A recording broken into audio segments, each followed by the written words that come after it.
तो मैं क्या पढ़ा रहा था बताओ। सबसे पहले तो नमस्कार।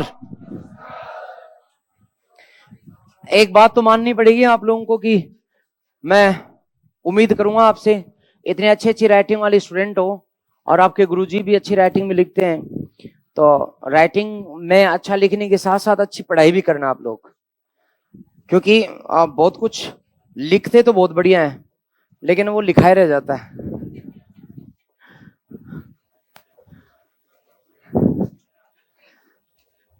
मैं चंद्रगुप्त मौर्य पूरा करा चुका क्या? चंद्रगुप्त मौर्य पूरा करा दिया क्या? नहीं, नहीं हुआ। यस। तो कहां तक लिखाया था? और बावली ठीक होगी तू? अच्छा, ठीक है। अब एक और बच गया है इसका बिंदु चंद्रगुप्त मौर्य का, और वो है दोस्तों इसकी उसका सेल्यूकस निकेटर के साथ युद्ध। हुआ क्या कि भारत की पश्चिमोत्तर क्षेत्र में सीरिया का जो प्रदेश था, ये प्रदेश पहले यूरोप और यूनानी प्रदेश माना जाता था।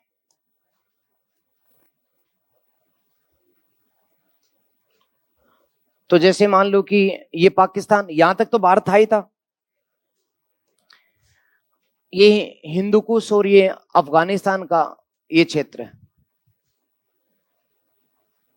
ये अफगानिस्तान यहां तक भी एक तरह से भारतीय था, क्योंकि उस जमाने में भी यहां बौद्ध धर्म के लोग रहा करते थे।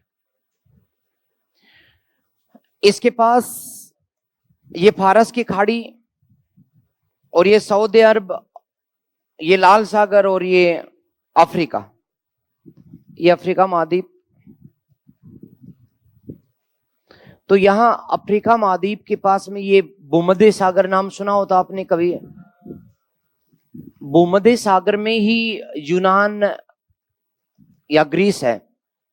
मकदूनिया नाम सुना है ना? मकदूनिया, ये तो यूनान की मुख्य भूमि है जिसको मकदूनिया बोलते हैं। और ये उसके टापू है जिनमें एथेंस, स्पार्टा आदि आदि बड़े टापू। यहां ये इटली है। तो मेरा कहने का मतलब ये ईरान, ये सऊदी अरब, ये वर्तमान जो इजराइल है, यहां पर सीरिया, सीरिया, और ये वर्तमान में जो तुर्की है, तो ये प्रदेश जो थे पहले ईसाई प्रदेश थे। और यहां पर जो शासक था, यहां तक सिकंदर ने राज कर लिया था। सिकंदर ने तो यहां से मकदूनिया का रहने वाला था सिकंदर, और यहां से लेकर के वो यहां तक का क्षेत्र उसने जीत लिया था। ये जितनी भी तान है ना, तान बोले तो अफगानिस्तान, तुर्कमेनिस्तान, कजाकिस्तान, उज्बेकिस्तान, हाँ, तो जितनी भी तान आती है जिनमें, उन सबको इसने जीत लिया था। तजाकिस्तान, कजाकिस्तान, उज्बेकिस्तान, रेगिस्तान नहीं ना, कब्रिस्तान भी नहीं। अब हर कोई तान मत लगाओ, लेकिन ये जो देश है इन सबको इसने जीत लिया था। लेकिन मैंने बताया कि सिकंदर की किस्मत थी खराब, जो व्यास नदी के तट से वापस आना पड़ा उसे, और वापस लौट करके जब ये यहां बेबीलोनिया में आया, इस बेबीलोन ईरान में आते ही उसकी मृत्यु हो गई। शायद वो यहां यूनान से इस क्षेत्र को जीतकर चंद्रगुप्त मौर्य को शासक बनाना प्रकृति ने लिख रखा था, इसलिए वो यहां आया था। लेकिन उसकी मृत्यु के बाद उस सिकंदर के कोई संतान भी तो नहीं है। वो किसके लिए दुनिया से लड़ रहा था भगवान ही जाने। संतान भी नहीं उसके, वो क्यों दुनिया को जीत रहा था? बस एक शौक था, बोले दुनिया को जीतूंगा, और बीच में मर गया। तो सिकंदर के बाद उसका साम्राज्य उसके सेनापतियों में बट गया। और सिकंदर का एक खतरनाक सेनापति था जिसका नाम था सल्यूकस, सल्यूकस निकेटर। इसके हिस्से में ये सीरिया वाला प्रदेश आया था, लेकिन इसने अपने आप को बहुत ही ताकतवर बना लिया। इसके एक बेटी भी थी, इसके भी बेटा नहीं था, बेटी थी हेलना। बेटी भी बहुत समझदार होशियार, तो बेटी से बड़ा प्रेम करता था कि बेटी है, भविष्य है हमारा। इसके बाद में सीरिया से वो निकला, उसने कहा कि सिकंदर जो काम नहीं कर पाया मैं करूंगा, मैं दुनिया जीतूंगा। और इसके बाद उसने चारों तरफ से जीत हासिल करना शुरू की, इन सबको जीतना शुरू कर दिया, सबको जीत करके रोम दिया और फिर से सभी की तान बजा दी और अफगानिस्तान को भी जीत लिया उसने। इसके बाद उसने भारत की ओर बढ़ते हुए सिंधु नदी का युद्ध किया। ये जहां सिंधु नदी आती है, इस सिंधु नदी के किनारे आ चुका था, तब तक उसने अफगानिस्तान के जो केंद्र थे, जिसमें मान लो कि काबुल घाटी, ये यहां पर कंधार घाटी, ये यहां पर हेरात घाटी, जो ईरान और पाकिस्तान और अफगानिस्तान का हिस्सा हेरात, और यहां ये बलूचिस्तान, इनको जीत चुका था। और ये अफगानिस्तान वाला इलाका और ईरान वाला इलाका हेरात, कंधार और काबुल तो उसी के थे, ये उसने जीते ही थे। इसलिए दोस्तों इन क्षेत्रों को जीत करके उसने बड़ा साम्राज्य कायम कर लिया था, यहां से लेकर के यहां तक का, भारत से भी बड़ा। बलूचिस्तान जब भारत से जीता तब जाकर के चंद्रगुप्त मौर्य को सूचना मिली, बोले वो आया है। बोले कौन? सल्यूकस। बोले चलो रे। और उसने सेना ली और कहां से निकला? पाटलिपुत्र से। तो उसने अपनी सेना के साथ पाटलिपुत्र से अपना कारवां शुरू किया और यहां पाटलिपुत्र से बड़ी सेना के साथ उसने कहा कि कई दिन हो गए लड़े हुए, चलो लड़ते हैं। सीधा सिंधु पार करके सामने सल्यूकस निकेटर की सेना भिड़ गए। भयंकर युद्ध हुआ, घमासान युद्ध हुआ। अब की बार इस युद्ध में सल्यूकस निकेटर की बेटी हेलेना भी साथ आई थी।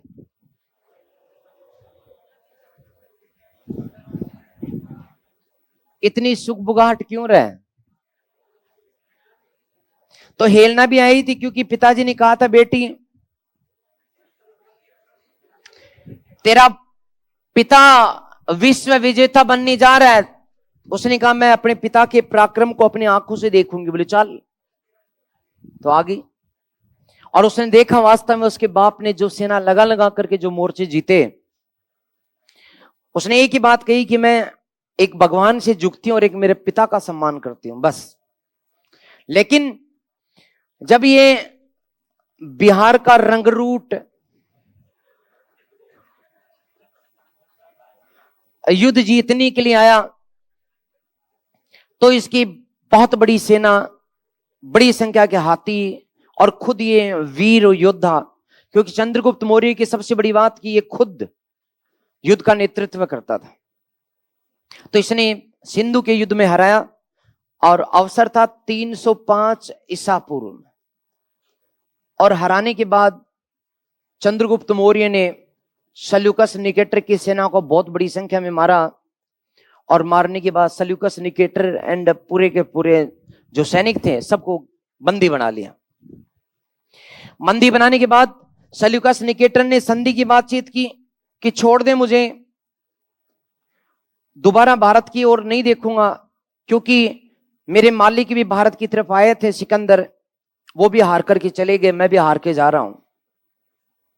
चंद्रगुप्त मौर्य ने कहा कि नहीं, उसको छोड़ दिया था, बच के जाने दिया था, इसलिए तू आ गया। यदि उस दिन उसी को काट के फेंक देती तो तू यहां नहीं आता। हम लोग माफ करते हैं, तुम लोग हमें कमजोरी मान लेते हो। हमारी इंसानियत हमारी कमजोरी नहीं है, बात समझ लो। इसने कहा कि किसी भी तरह बचने का उपाय। सल्यूकस निकेटर ने संधि की कोशिश की कि तू काबुल ले ले। चंद्रगुप्त मौर्य ने कहा कि वो तो मैं अपने आप ले लूंगा। तू तो हारा पड़ा है। तू कंधार ले ले, वो भी ले लूंगा, क्योंकि तू हारा पड़ा है, तेरा राज्य मेरा राज्य है सारा। कोई ना, तू हेरात भी ले ले, ईरान वाला। बोले अब ठीक है, बलूचिस्तान तो मेरा है ही, तेरा है ही, तू ले ही लेगा। तो 4 प्रदेश ले लिए। लेकिन चंद्रगुप्त मौर्य ने कहा कि नहीं, मजा नहीं आया। अंत में तभी हेलना शिविर से निकल करके दूसरी ओर जा रही थी, उसने कहा देना है तो ये दे।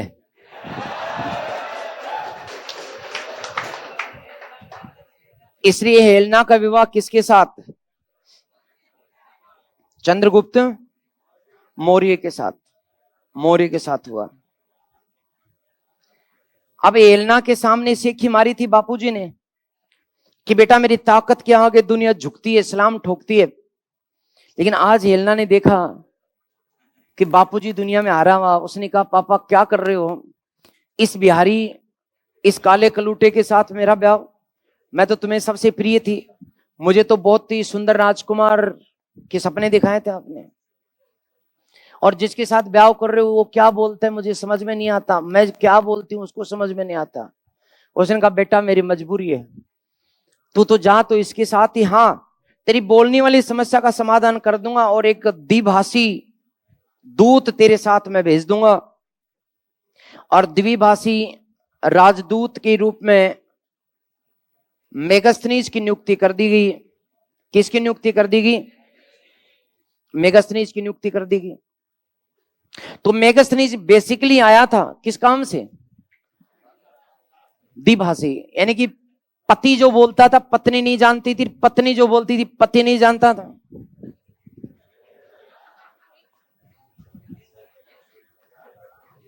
तो वो उसको कहता, वो उसको कहता, वो उसको कहती, वो उसको कहता। समझ गए? अब मुझे क्या पता क्या कहा।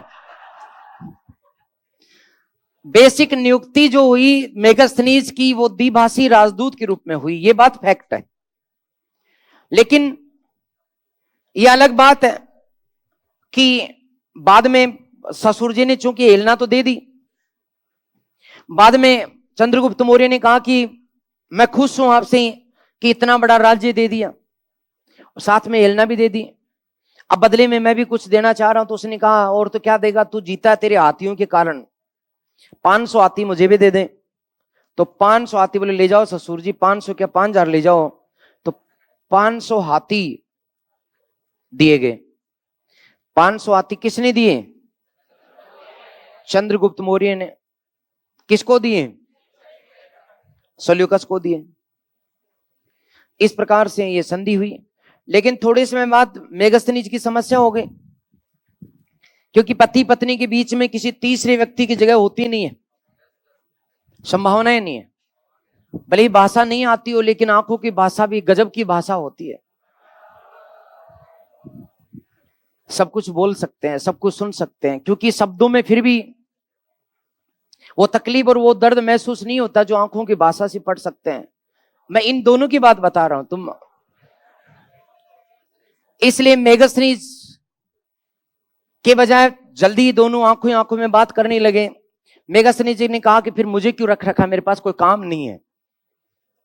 तब हेलना ने कहा कि तू एक काम कर, हिंदुस्तान के बारे में जो कुछ देखता है, तू बहुत बड़ा विद्वान है, तो जो कुछ देखता है तू लिखना शुरू कर दे, और हिंदुस्तानी मेरे ससुराल के बारे में जो भी अच्छा लगे वो लिख दें। इसने लिखना शुरू किया इंडिया के बारे में, और किताब का नाम इंडिका। तो इंडिका ग्रंथ किसने लिखा? किस पर लिखा? भारत पर, विशेष करके पाटलिपुत्र और सैन्य प्रशासन पर, पाटलिपुत्र पर। लेकिन दोस्तों समय का तकाजा कि ये बापड़ा मेगास्थनीज जो था, जो कुछ लिखा लिख करके ले गया।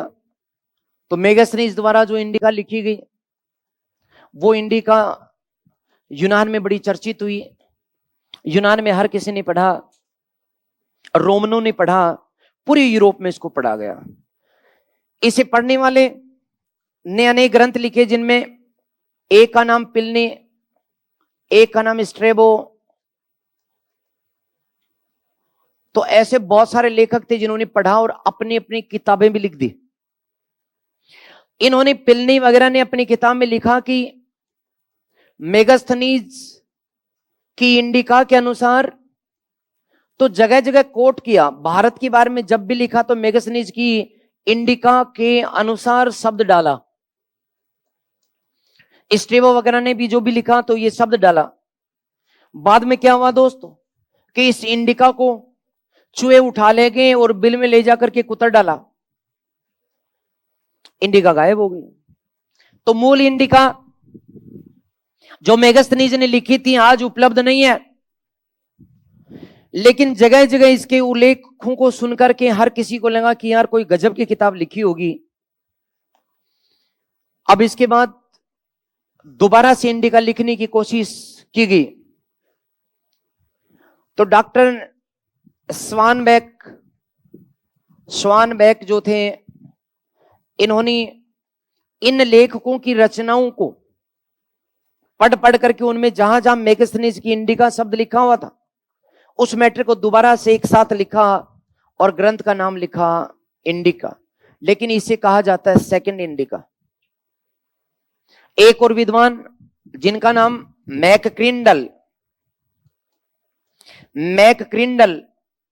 इन्होंने इस यूनानी भाषा में लिखी हुई, ये जो यूनानी भाषा में लिखा था, चूंकि यूनान के निवासी थे, पहले इंडिका मेगास्थनीज ने और डॉक्टर स्वानबैक ने भी जो कुछ लिखा वो यूनानी भाषा में। इस मैकक्रिंडल ने इसका अनुवाद इंग्लिश में कर दिया। अंग्रेजी की इंडिका सबसे पहले लिखी, जिसे दुनिया में पॉपुलरिटी के कारण तीसरी इंडिका कहा जाता है। यह आपके एक बार सुमिलित करने में क्वेश्चन आ गए, फर्स्ट इंडिका बराबर सेकंड इंडिका थर्ड इंडिका। तो थर्ड इंडिका किसकी लिखी हुई है? Second indica. और थर्ड इंडिका और फर्स्ट इंडिका मेगास्थनीज की। ओके, याद हो गया होगा? नहीं हुआ?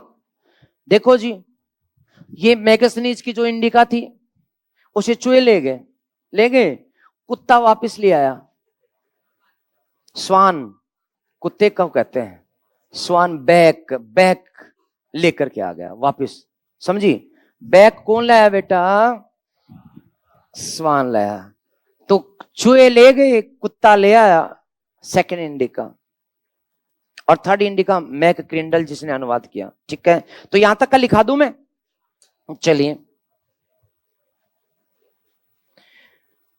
हेडिंग डालो, चंद्रगुप्त मौर्य का सेल्यूकस निकेटर के साथ युद्ध। हेडिंग डाली हुई है। चलिए तो लिखे इसमें, सिकंदर के सेनापति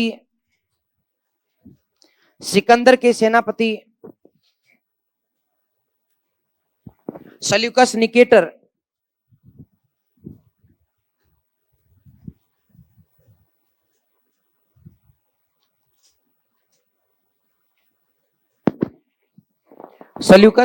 ने विश्व विजय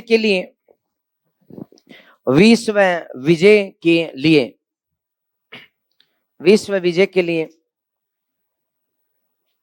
भारत पर आक्रमण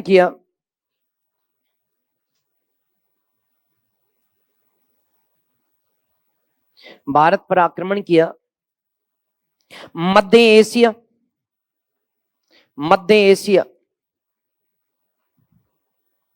ईरान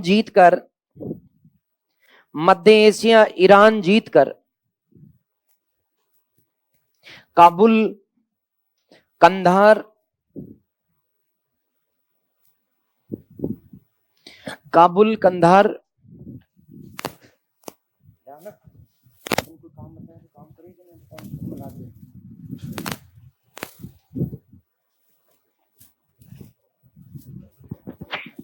कंधार जीतकर बलूचिस्तान, काबुल कंधार, अरे कंधार दिख रहा है ना वो बोर्ड पे लिखा हुआ, बलूचिस्तान जीता।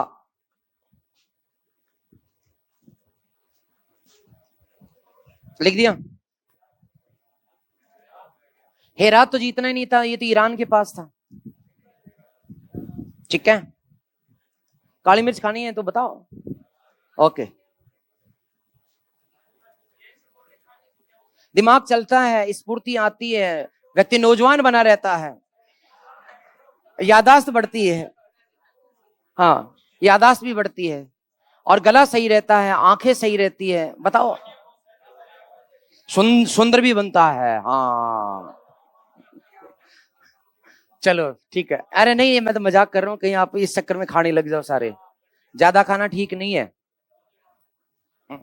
अब भाई दिन की 5-7 खा लो बहुत है, लेकिन बहुत ज्यादा, सभी लोगों का शरीर अलग अलग होता है, सभी के सूट नहीं करते हैं। भाई मैं तो खा लेता हूँ, मेरे शरीर को सूट हो रही है, लेकिन सबके शरीर को सूट हो जाए कोई बड़ी बात नहीं है। ये सब की शरीर में अलग अलग चीजें हैं। मेरे पिताजी हैं, गांव में हुक्का और चिलम पीते हैं, और पीते ही उनके फेफड़े में इन्फेक्शन होता है और वो बुरी तरह हांफने लगते हैं। लेकिन दूसरे व्यक्ति है मेरे छोटे दादाजी, और वो खूब पीते हैं, और उम्र में भी 10 साल बड़े हैं, लेकिन उनके कुछ भी नहीं होता, सूट हो गया हो गया। कई लोग ऐसे हैं जो दारू पी करके गाड़ी चलाते हैं, और उनकी गाड़ी बहुत बढ़िया चलती है। और कुछ लोग ऐसे हैं कि थोड़ी सी भी पी लें, गाड़ी पे बैठा दो, इसके बाद गाड़ी पक्का एक्सीडेंट होती है। सबका अलग अलग है, ठीक है, सबका अलग अलग है शरीर। तो मैंने लिखा दिया दोस्तों, आगे लिखे। 305 ईसा पूर्व में, लिखो बेटा, 305 ईसा पूर्व में, ईसा पूर्व में चंद्रगुप्त मौर्य ने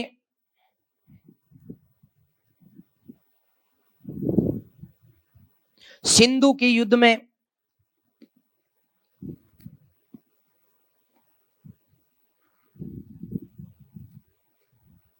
सिंधु के युद्ध में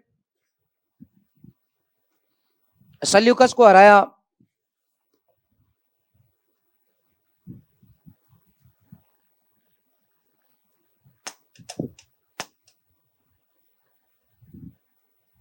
सल्यूकस को हराया, दोनों के मध्य संधि हुई, दोनों के मध्य संधि हुई।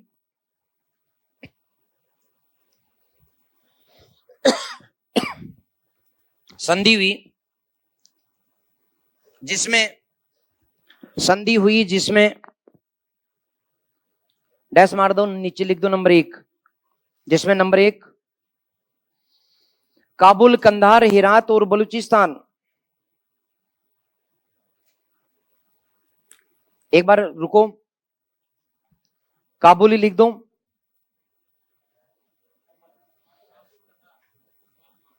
काबुल का नाम उस समय यूनानी भाषा में पेरोप सिनाई मिलता है, पेरोप सिनाई। तो यदि आप चाहो तो, वैसे परीक्षा में तो काबुल कंधार ही आएंगे, तो चाहो तो ये जो यूनानी नाम उस संधि में जो लिखे गए थे वो आप देख सकते हैं। कंधार का नाम अराकोसिया, अराकोसिया।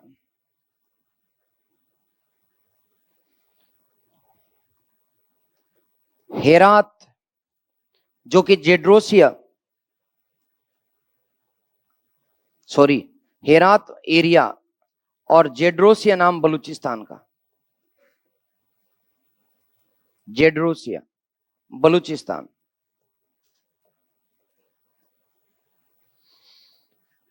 तो ये नाम उस समय की संधि में मिलते हैं, तो हायर एग्जाम में तो ये आ जाते हैं, आईएएस वगैरह में तो ये नाम पूछ लेते हैं, लेकिन आपके तो नहीं पूछेंगे, फिर भी लिख लो, ठीक है। तो काबुल पेरोप सिनाई, काबुल पेरोप पेरोप सिनाई, कंधार अराकोसिया, हेरात एरिया एवं बलूचिस्तान जेड्रोसिया, तो ये 4 नाम है। तो ये लिख दो, 4 प्रांत चंद्रगुप्त मौर्य को दिए गए, 4 प्रांत चंद्रगुप्त मौर्य को दिए गए।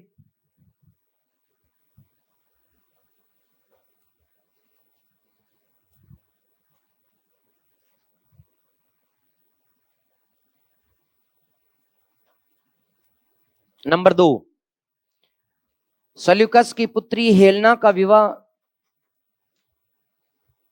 सल्यूकस की पुत्री हेलेना का विवाह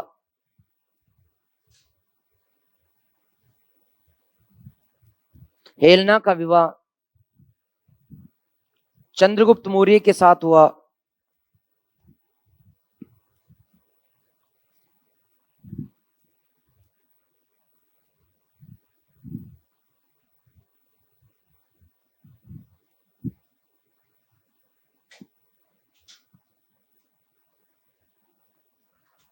नंबर 3, द्विभाषी राजदूत के रूप में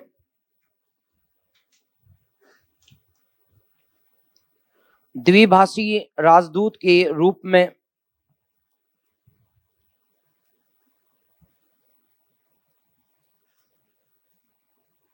मेगस्थनीज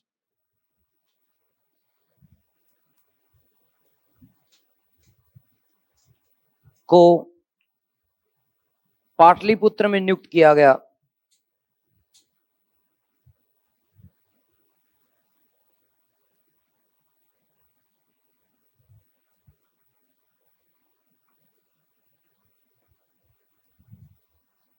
नियुक्त किया गया। अगला लिख दें, 500 हाथी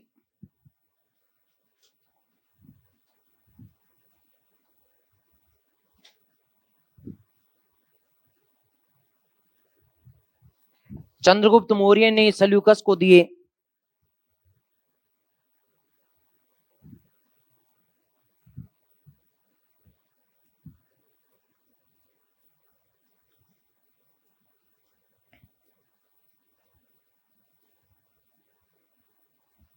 को दिए गए, लिख दें यहां तक। तो अब बात यह है कि इस पे भी क्वेश्चन ठीक ठाक ही आए हैं इस मेगास्थनीज की इंडिका पर। तो मेगास्थनीज ने जो इंडिका लिखी उसके ऊपर भी मैं बता देता हूं, पहले सुन लो आप। मेगास्थनीज ने जो इंडिका ग्रंथ लिखा वो मूल रूप में उपलब्ध नहीं है। मूल रूप में उपलब्ध है क्या? तो प्लिनी, स्ट्रेबो, एरियन वगैरह ने उसके ग्रंथ से कुछ सामग्री जो ली थी, इन्हीं के आधार पर दोबारा किसने लिखा? डॉक्टर स्वानबैक ने। ये 1846 में लिखा था। अंग्रेजी अनुवाद 1891 में इसका मैक क्रिंडल ने किया। इसने क्या क्या उल्लेख कर रखा है अपनी इंडिका में, यदि इसको पढ़ें तो ये पाटलिपुत्र में रहा था। कौन रहा था? मेगास्थनीज। और कब से कब तक रहा था ये? तो 304 ईसा पूर्व से लेकर 299 ईसा पूर्व तक ये पाटलिपुत्र में रहा, 5 साल तक। और पाटलिपुत्र यानी कि आज का जो पटना है, जो भारत की राजधानी थी पहले, उसका इसने उल्लेख किया है। पाटलिपुत्र को ये कहता है कि वो पोलिब्रो था। तो पाटलिपुत्र को इसने क्या नाम दिया? पोलिब्रो था। तो मेगास्थनीज की इंडिका में पाटलिपुत्र का नाम पाटलिपुत्र नहीं है, क्या नाम है? पोलिब्रोथा। जी, पोलिब्रोथा के बारे में ये बताता है कि वह 2 नदियों के संगम पर था। एक नदी जो कि गंगा आती थी, दूसरी नदी जो कि मध्य भारत से आती थी, सोन। तो ये बात मैंने पहले भी बताई थी आपको। तो ये सोन और ये गंगा, तो वो कहता है कि वो इनके संगम पर स्थित था। यहां संगम पर स्थित था। ये दोनों नदियां का मिलन स्थल, और वहां से इनका जहां संगम होता था वहां पर इसको बसाया गया था। वो कहता है कि 80 स्टेडिया लंबा था और 15 स्टेडिया चौड़ा था। स्टेडिया मतलब कि 1 पाव किलोमीटर को कहते हैं। 250 मीटर का एक स्टेडिया बनता है। तो मोटा मोटा 4 का भाग दोगे तो 20 किलोमीटर लंबा, और 4 का भाग इसमें दे लोगे तो करीब करीब 3.25 किलोमीटर चौड़ा। तो इतना बड़ा था। तो 20 किलोमीटर चौड़ा और 4 किलोमीटर चौड़ा और 20 किलोमीटर लंबा, ये शहर इतना था। इस शहर पे ये बताता है कि इस शहर के चारों ओर पानी की एक नहर बनाई गई थी, पानी की नहर थी और उसमें हमेशा पानी भरा रहता था। कोई भी विदेशी व्यक्ति आक्रमण नहीं कर सकता था क्योंकि पानी की नहर होती थी और उस नहर में बहुत पानी होता था। और ये नहर लगभग आधा किलोमीटर यानी 600 मीटर चौड़ी थी, 600 मीटर चौड़ी नहर। इसमें लकड़ी का परकोटा लगाया गया था उस जमाने में, यानी कि चार दीवारी किसकी लगाई गई थी?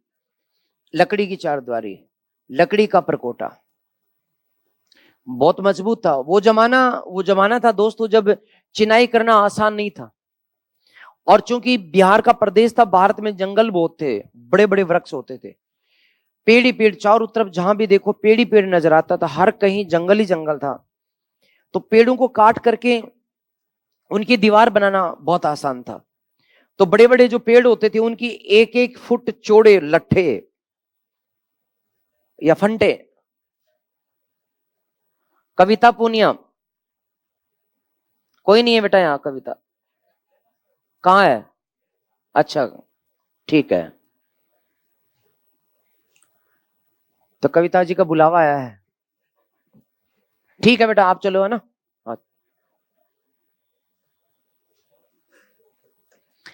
तो लकड़ी का परकोटा हुआ करता था और वो भी इस तरह का आज भी खुदाई से प्राप्त होता है।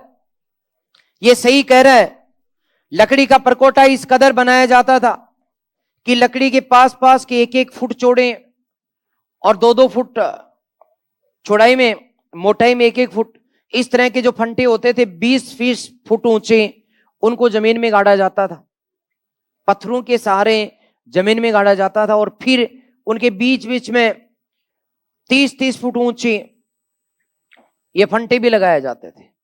और इस प्रकार से जो है, इस प्रकार का बनाया जाता था। इनके अंदर देखनी और एक सैनिक के रहने की सुविधा, तो ये बहुत ऊंचे वाले फंटे लगा करके तैयार किया गया। इस प्रकार की चार दीवारी होती थी।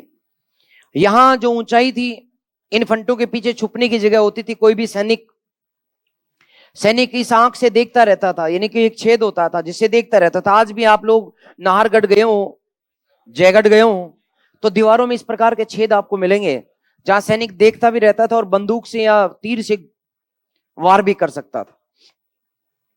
तो उस जमाने में 20 प्रकार की व्यवस्था का उल्लेख करता है और कहता है कि 600 फीट चौड़ी जो नहर थी उसमें 64 द्वार बनाए गए थे, 64 द्वार बनाए गए थे और 570 बुर्ज बनाए गए थे लकड़ी के परकोटे में।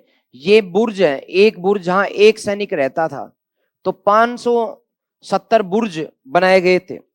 570 जो बुर्ज बनाए गए थे उनमें सैनिकों के छुपने की व्यवस्था होती थी। तो 570 जो बुर्ज थे, सैनिक छुपते थे उनमें और सुरक्षा करते थे। इस प्रकार से बताता और कहता है कि बहुत सुंदर नगर बसा हुआ था और उसका प्रशासन, यानी कि पोलीब्रोथा का जो प्रशासन जो किया जाता था, प्रशासन करने के लिए एक समिति होती थी। तो प्रशासन करने के लिए एक समिति होती थी और उसमें 30 सदस्य होते थे, 5 भागों में बटी हुई। ये 6 समितियां, 5 और ये 6, एक टैक्स कलेक्शन का काम करती थी, कर समिति। दूसरी उद्योगों को देखती थी, उद्योग एवं शिल्प को। उस जमाने में उद्योग का मतलब शिल्प ही होता था। एक विदेशी कितनी आ रहे हैं, विदेशियों पर नियंत्रण रखते थे, विदेशियों पर नियंत्रण रखने का काम करते थे। इसी तरह से एक जनगणना किया करती थी। उस जमाने में जनगणना होती थी। इस बात का उल्लेख जो है ये मेगास्थनीज करता है। इसी प्रकार से एक व्यापार समिति थी, व्यापार वाणिज्य समिति। तो ये समितियां काम किया करती थी। कुल मिला के ये कहते हैं कि 5-5 सदस्यों की 6 समितियां जो थी, 5-5 सदस्यों की जो 6 समितियां होती थी, वो पूरे के पूरे पोलीब्रोथा का प्रशासन संभालती थी। मेगास्थनीज जो था वो भारत में सामाजिक परंपराओं का उल्लेख करता है, समाज का बड़ा सुंदर उल्लेख करता है, लेकिन ये गलती कर बैठता है। बाहर का आदमी था जी, हमारे देश को, हमारे समाज को समझा, कुछ नहीं समझा, कुछ देखा सो लिखा। तो उसने एक बात तो ये कही कि भारत में दास प्रथा नहीं थी। भारत में दास प्रथा का प्रचलन नहीं था। ये बात कही, ये बात बहुत गलत कही है, क्योंकि 8 प्रकार के दास भारत में होते थे। ये बात उसी समय उसका बाप कहता है। कौन? कौटिल्य ने अपने अर्थशास्त्र में कहा कि 8 प्रकार से दास बना सकते हैं। नंबर 1, किसी को भी युद्ध में आप किसी देश को जीत रहे हो तो उसके निवासियों को आपको दास बनाने का हक है। दूसरा, आपने कर्ज दिया है और वो व्यक्ति आपका पैसा नहीं लौटा पा रहा, आप उसको दास बना सकते हो। तीसरा, दासी से उत्पन्न संतान दास ही होगा। तो इस प्रकार वो 8 प्रकार के दास बनाने और घर में रखने की इजाजत देता है। कौन? कौटिल्य। और ये बावड़ा क्या कह रहा है कि भारत में दास प्रथा विद्यमान नहीं थी, जबकि यूरोप में बहुत बड़ी दास प्रथा थी। इसका मतलब कि भारत में जो दास थे उनके साथ यूरोप के दासों की तरह नीच व्यवहार नहीं किया जाता था। हमारे यहां दासों के साथ भी पुत्र और पुत्रियों के समान व्यवहार किया जाता था। इसलिए इसको लगा कि भारत में दास नहीं है, तो भारत में दास प्रथा नहीं थी का उल्लेख किया। फिर ये कहता है समाज के बारे में कि भारत में 7 जातियां, ये फिर झूठ बोल गया। भारत में 7 जातियां नहीं थी, लेकिन इसको यही समझ में आई 7 जातियां होती है, इसने कहा। लेकिन ये बात ये कि समझ में नहीं आया इसको, क्योंकि पाटलिपुत्र में रहा। इसने एक तो जाति बताई है, नाम याद कर रहे हैं आपको, यहां से क्वेश्चन आता है। तो एक तो दार्शनिक फिलोसफर बताया इसने, दार्शनिक यानी फिलोसफर, यानी कि जो सारे दिन भगवान की बात किया करते थे, क्योंकि यूनान में फिलोसफर होते थे। तो इसने फिलोसफर नाम से एक जाति बता दी है। शायद ये बात कहना चाह रहा था ब्राह्मणों के लिए, कि ब्राह्मण जो सारे दिन भगवान की बात करते थे, इसको लगा कि हाँ ये फिलोसफर हैं। दूसरे नंबर पे इसने बताया कि योद्धा एक जाति है, उसी से सैनिक आते हैं। शायद राजपूतों की ओर इशारा था इसका, तो योद्धा। फिर इसने और बताया कि निरीक्षक भी होते थे, इंस्पेक्टर। मतलब कुछ उस जमाने में जो बेटा, बाप यदि इंस्पेक्टर है तो बेटा भी बना दिया जाता था, क्योंकि अनुभव होता था। तो इसको लगा यार ये भी जाती है। और तीसरे नंबर पे पार्षद, पार्षद यानी कि राज्यसभा में बैठने वाले, तो इसको लगा यार ये भी जाती हैं, जबकि तीनों ही उस जमाने के क्षत्रिय हुआ करते थे, क्षत्रिय। तो ये ब्राह्मण को इन्होंने फिलोसफर कहा। क्षत्रियों के 3 भाग बना दिए, क्या क्या? पार्षद। फिर इसने दोस्तों और कृषक बताए, कृषक खेती करने वाले। और इसने पशुपालक भी बताया, पशुपालक। तो कृषक, पशुपालक, ये वास्तव में देखा जाए तो खेती करने वाले और पशु पालने वाले यानी वैश्य, ठीक है, इनके साथ साथ व्यापारी। तो इनको इसने अलग कास्ट के रूप में बताया। तो यहां मैं वैश्य लिख रहा हूं। अपने जो भारत में 4 वर्ण थे या नहीं थे? कौन कौन से दोस्तों? ब्राह्मण, क्षत्रिय, वैश्य और शूद्र। तो अब इसका वर्ग बच गया चौथा, शूद्र। तो शूद्रों के रूप में इसने शिल्पकारों का, सेवकों का उल्लेख किया, या व्यापारी। और 7वीं बात उसने बताई शिल्पकार, शिल्पी, जिनको वो सेवक कहता है। अर्थात ये शूद्रों के बारे में कहता है कि कोई चमड़े का काम करता था, कोई किसी और का काम करते थे, और ये शिल्पकार होते थे। इस प्रकार इसने भारत में कितनी जातियां बता दी? 7 जातियां बता दी। फिर इसने ये भी बताया कि जो सेना है, सेना वो भी, उसका प्रशासन भी समितियां करती थी। सेना का प्रशासन भी 6 समितियां करती थी। 6 समितियां, कमेटियां होती थी, और जिनमें 6 समितियों में प्रत्येक में 5 सदस्य होते थे। प्रत्येक में 5 सदस्य होते थे और ये प्रशासन करती थी। जैसे इसने जो बताया एक थल सेना, एक समिति इसको देखती थी। दूसरी नौसेना जो नदियों वगैरह में युद्ध करती थी, एक उसको देखती थी। तीसरी घुड़सवार सेना, घुड़सवार सेना। और चौथी रथ सेना। अब जो कौटिल्य है वो तो सेना में नहीं, चार अंगों की बात ही करता है। वो कहता है चतुरंगणी सेना, चार रंग वाली चतुरंगणी सेना की बात करता है। लेकिन ये दो और भाग बताता है। एक, वो पैदल सैनिकों को अलग कर देता है, पैदल सेना।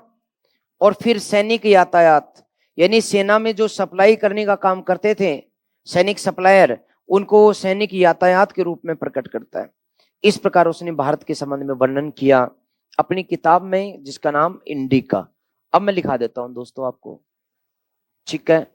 तो हेडिंग डालो मेगास्थनीज की इंडिका। अरे हेडिंग डालो रे बच्चों, ये तो हो गया पूरा। हेडिंग डालो मेगास्थनीज की इंडिका। मेगास्थनीज की इंडिका।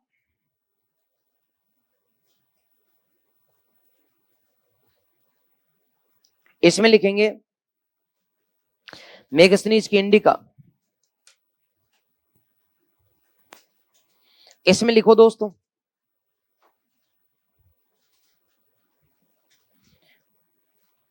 मेगास्थनीज भारत में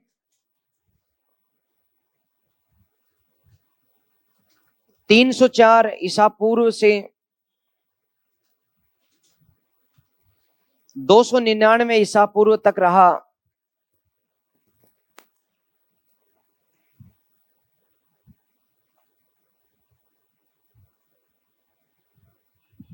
दो 304 ईसा पूर्व से 299 ईसा पूर्व तक रहा। सही तो है? मैंने अभी बताया तो था यहां पे। लाइन दोबारा बोलूं? मेगास्थनीज, तुम्हें क्या बोला था मैंने, बताओ, दिखा बेटा। हाँ, मेगास्थनीज भारत में 304 ईसा पूर्व से लेकर 299 ईसा पूर्व तक रहा। ये मैंने पहले लिख दिया था ना यहाँ पे। ओके, आगे लिखेंगे। और भारत के बारे में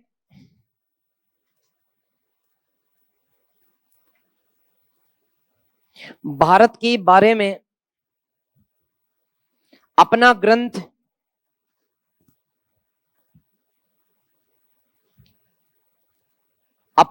इंडिका लिखा।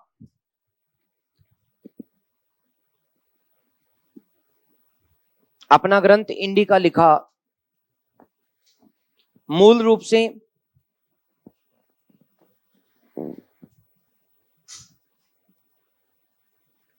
इंडिका ग्रंथ अप्राप्त है। मूल रूप से इंडिका ग्रंथ लुप्त हो चुका है, ऐसे लिख दो। मूल रूप से इंडिका ग्रंथ लुप्त हो चुका है, लुप्त हो चुका है। परंतु पिलनी स्ट्रेबोरेरियन, वो लिखा हुआ उधर बोर्ड पर, पिलनी स्ट्रेबो स्ट्रेबो एरियन की रचनाओं में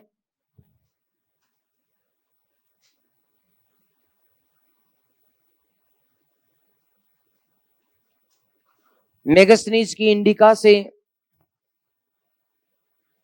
मेगास्थनीज की इंडिका से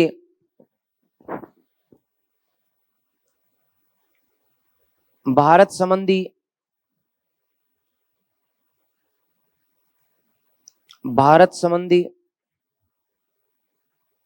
जानकारी, भारत संबंधी जानकारी लेकर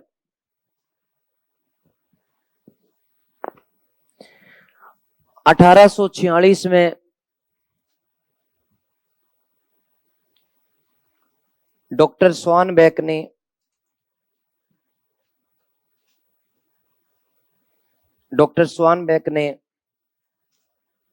यूनानी भाषा में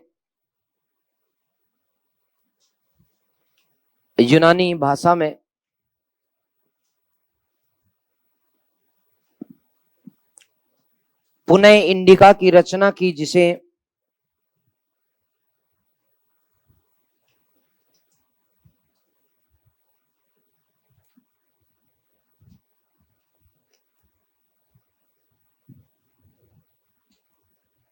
सेकंड इंडिका कहा जाता है, जिसे सेकंड इंडिका कहा जाता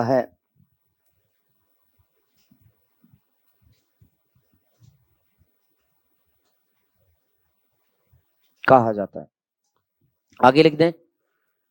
मैकक्रिंडल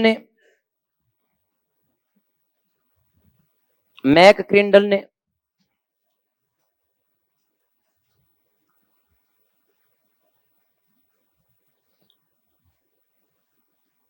इंडिका का अंग्रेजी में अनुवाद किया।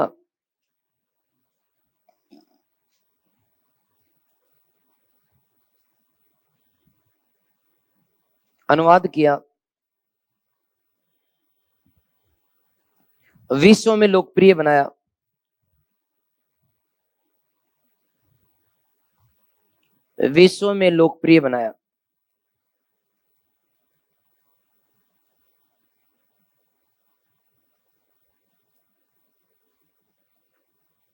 इसे तीसरी इंडिका कहा जाता है।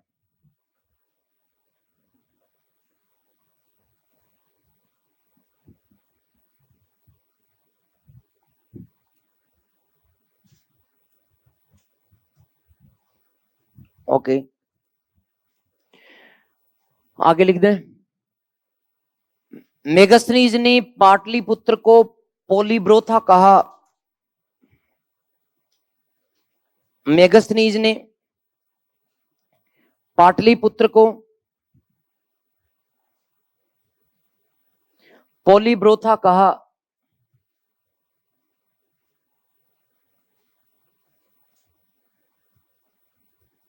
एवं बताया कि यह नगर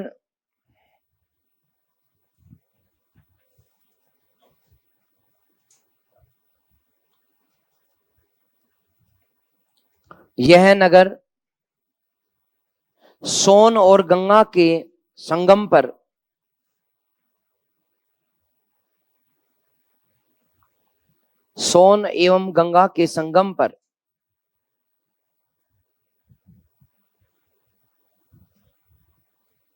बसा हुआ था।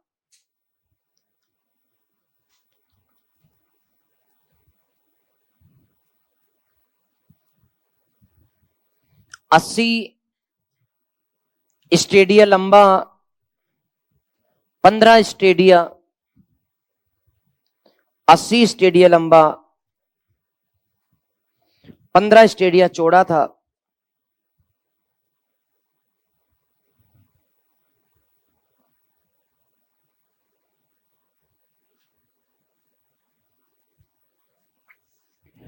चारों ओर 600 मीटर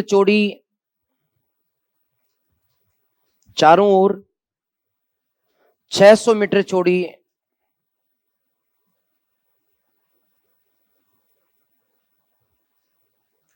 पानी की खाई थी,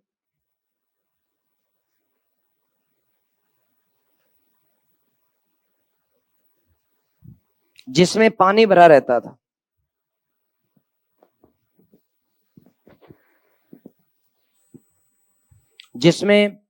रहता था।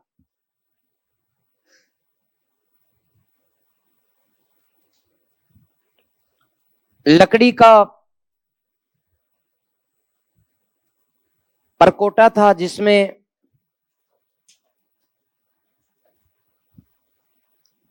लकड़ी का परकोटा था जिसमें 64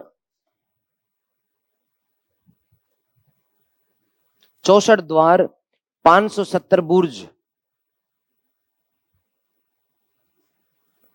64 द्वार 570 बुर्ज बने हुए थे।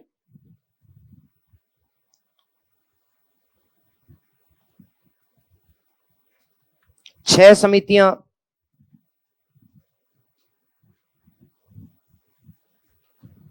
छह समितियां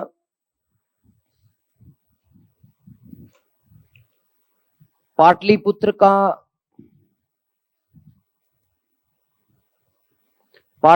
का प्रशासन करती थी।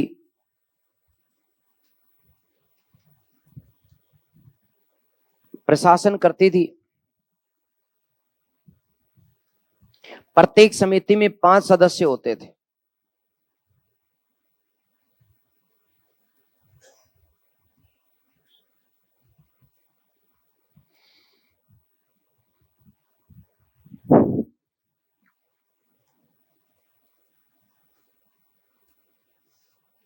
अब इनके 6 समितियों के नाम लिख दो।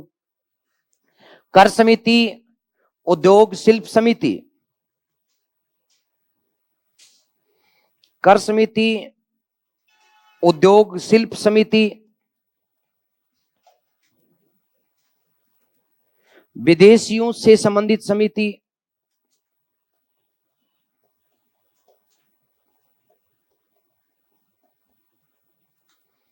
जनगणना समिति, व्यापार वाणिज्य समिति,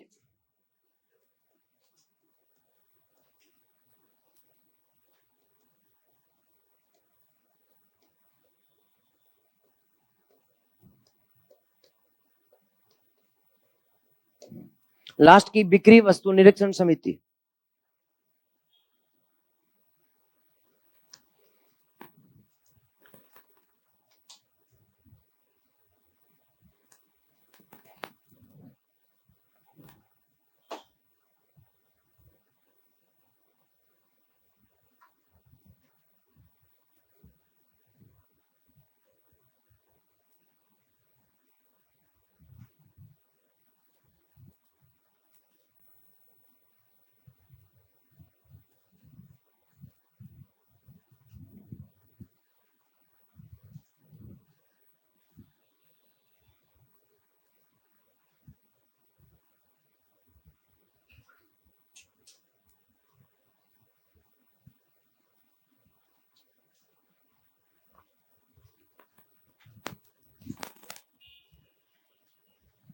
लिख दिया।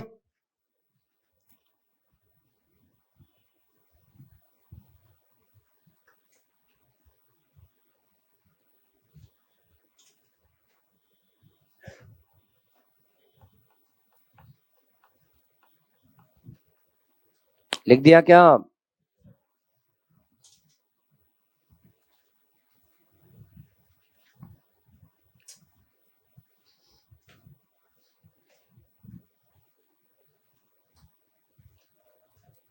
लिख दिया। ओके, आगे लिखें।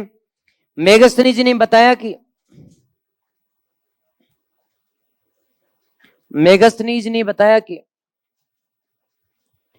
सैन्य प्रशासन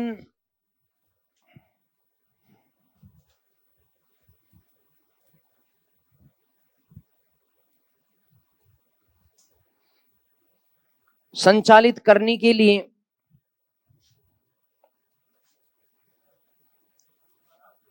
मेगस्थनीज ने बताया कि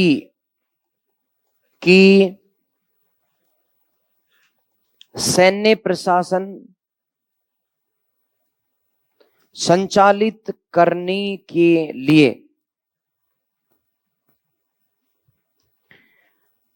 5 सदस्यों की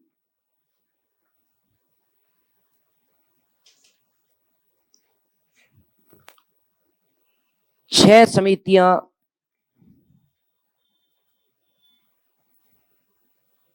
होती थी।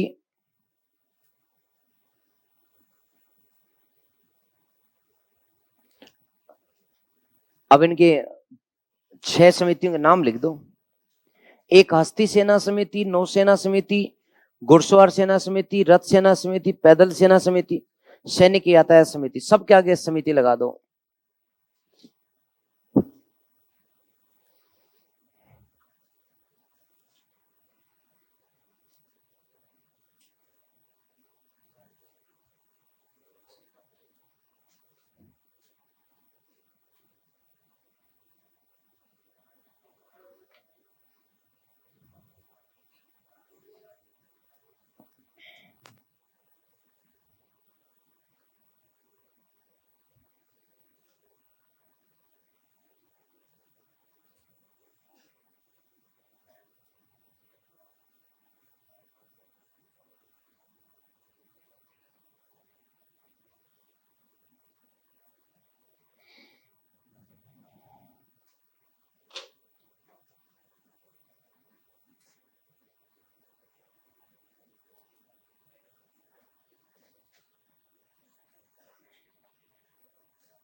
लिख दिया।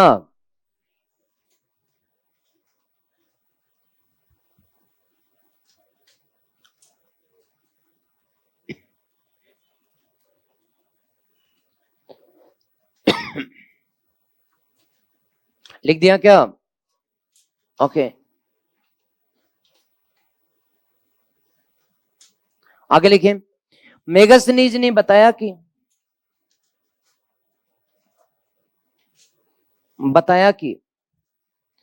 भारत में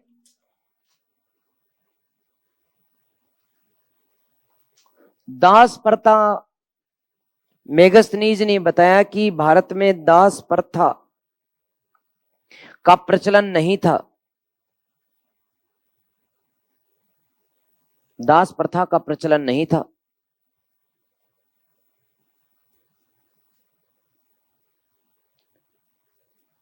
कोमा कोमा लगा दो। भारत में अकाल नहीं पड़ते थे। भारत में अकाल नहीं पड़ते थे।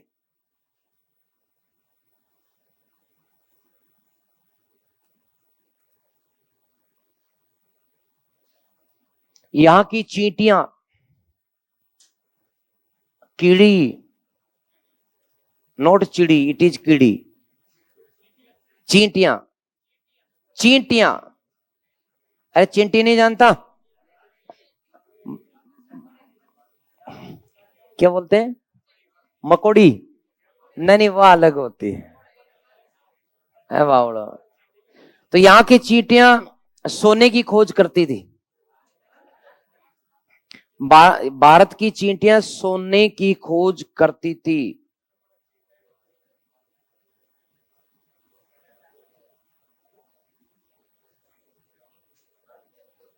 भारत में 7 जातियों का प्रचलन था। भारत में 7 जातियों का प्रचलन था। 7 जातियों का प्रचलन था। अब 7 जातियां लिख दो। मैंने 3 को 2 बार लिख दिया और 6 रह गई। तो यहां पर देखो, ये जो है 4, 5, 6 और ये 7। दार्शनिक, योद्धा, निरीक्षक, पार्षद, ये याद कर लेना रे। इनको याद करने के लिए क्षत्रिय को 3 भागों में बांट देना।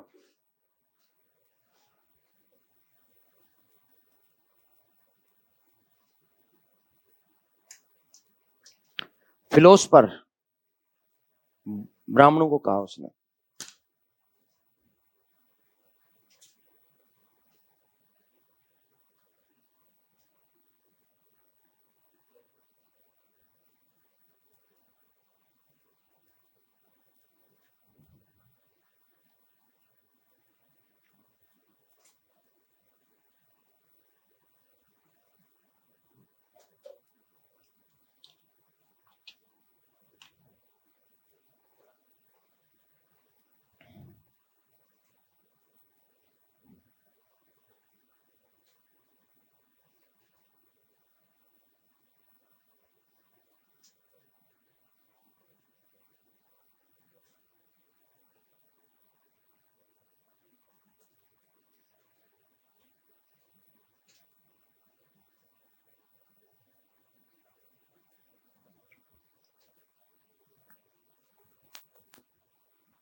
लिख दिया क्या?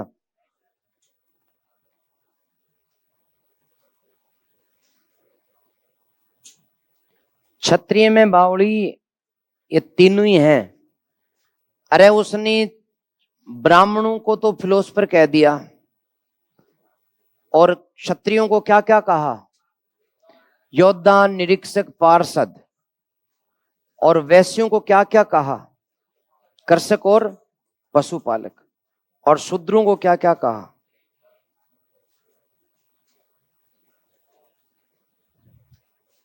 कहीं आप लोग ये एक एक नाम को मान लो।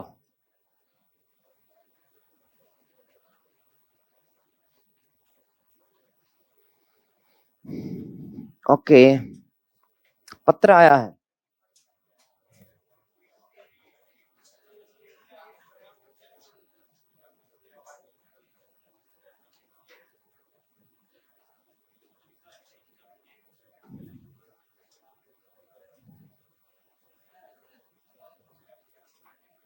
ओके, इसने गूगल पर कोई विद्यार्थी ने स्टेडिया सर्च किया है। ये मैंने बताया था ना, 80 स्टेडिया और 15 स्टेडिया लंबाई चौड़ाई। तो उसने स्टेडिया मीनिंग लिखा है, ए सर्विंग मेथड, सर्वे का method for determination of distance and differences of elevation. तो वही बात है, हिंदी का अर्थ यह है कि दूरी नापने की इकाई है। मारवाड़ी की बात, या भी कोई तगड़ो अंग्रेज है, अलग नहीं बताया।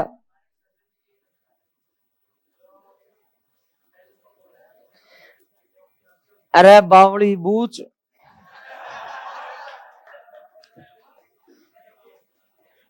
सर्वे का मतलब क्या है बता? सर्वेक्षण। और किसका सर्वेक्षण? डिस्टेंस बोले तो दूरी नापने की इकाई। मैंने बताया कि 250 मीटर का एक स्टेडियम, तो 4 स्टेडियम बराबर 1 किलोमीटर। नहीं बताया। एक्चुअली वास्तव में यूनान के जो लोग थे ना, पहले खेला करते थे खेल। एथेंस में बहुत पहले ओलंपिक हुआ करते थे। उस जमाने में जब सिकंदर पैदा भी नहीं हुआ था, तब भी वहां ओलंपिक होते थे। और उनका स्टेडियम बहुत बड़ा होता था, दौड़ लगाने वाला स्टेडियम। तो उसमें वो चारों ओर दौड़ लगाते, तो उनका स्टेडियम लगभग 250 मीटर का होता था। उसी के आधार पर उन्हें स्टेडियम इकाई बनाई थी। बात यह है। ओके, अब एडिंग डालो रे। क्या क्या लिख दिया आपने? ये लिख दी। अब ये जो 4 बातें हैं ना, वो झूठी है। कौन कौन सी जो तुमने लिखी? कौन कौन सी? भारत में अकाल नहीं पड़ते, खूब पड़े हैं। हमने देखा कि चंद्रगुप्त मौर्य के समय 12 साल का अकाल पड़ा था। अरे नहीं पड़ा था क्या? और ये कहता अकाल नहीं पड़ते, तो झूठ। इसका मतलब ये जिस समय रहा उस समय अकाल नहीं पड़ा होगा। 5 साल ही तो रहा था। फिर इसने कहा कि भारत में दास प्रथा नहीं होती। गणे दास थे, 8-8 प्रकार के। भारत में तो इतनी गहरे से दास प्रथा थी कि थोड़े समय पहले 1844 में भारत में दास प्रथा पर रोक लगाई गई। अब भी 150 साल पहले हजारों सालों तक दास प्रथा थी। इसने कहा कि भारत में 7 जातियां होती हैं। गलत कहा। भारत में ये तो 4 वर्ण बताता या फिर सैकड़ों जातियां बताता।